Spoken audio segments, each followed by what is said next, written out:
Hi, my name is Gene, and I wanted to introduce our entry for the Porsche Restoration Challenge 2022.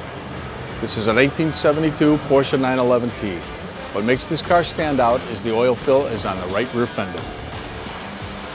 We're going to start the restoration today.